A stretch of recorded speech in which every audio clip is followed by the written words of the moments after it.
Let's go back 30 years. You're 33.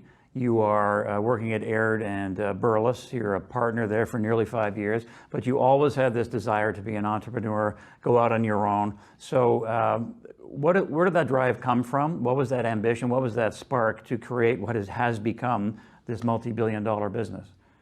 Well, my father said to me when I was my father was an engineer, and he said to me when I was very young, and by very young I mean 16, 17, he said, you know, if I had it to do over again, I would go to law school. And I thought, well, why?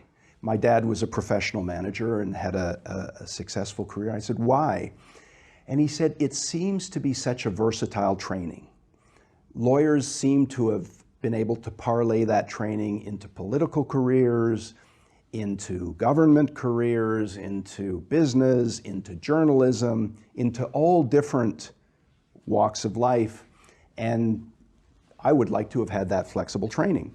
And I went to law school with exactly that in mind. I really didn't know what I wanted to do, but the more I thought about it, even while I was at law school, the more convinced I was that I wanted to be in business. I didn't know what that meant. It wasn't in my background. It was almost this seductive, alluring thought. And I didn't know what it meant, but I wanted it. And so as I started my career as a lawyer, I made it clear to Aird and Burles and others that, listen, if I can, I'm going to try to find my way into business. But while I'm here, I'll give you everything I've got. And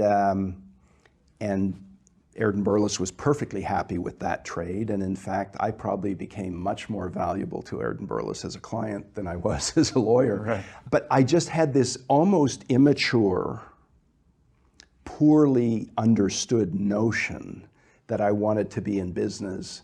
I wanted to be a principal rather than an advisor.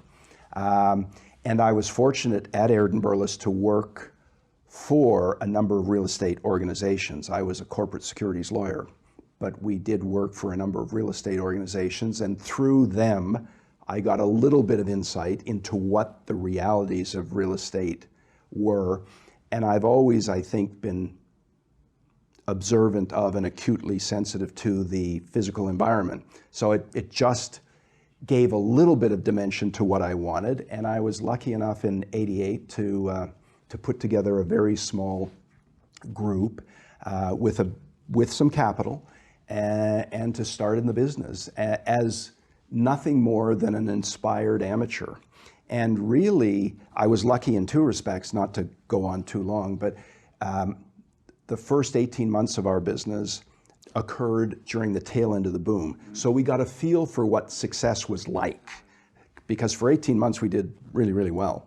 And then the market collapsed, and we spent the next 60 months striving to survive and actually learning how to run real estate in the most adverse circumstances possible. And that was a great education.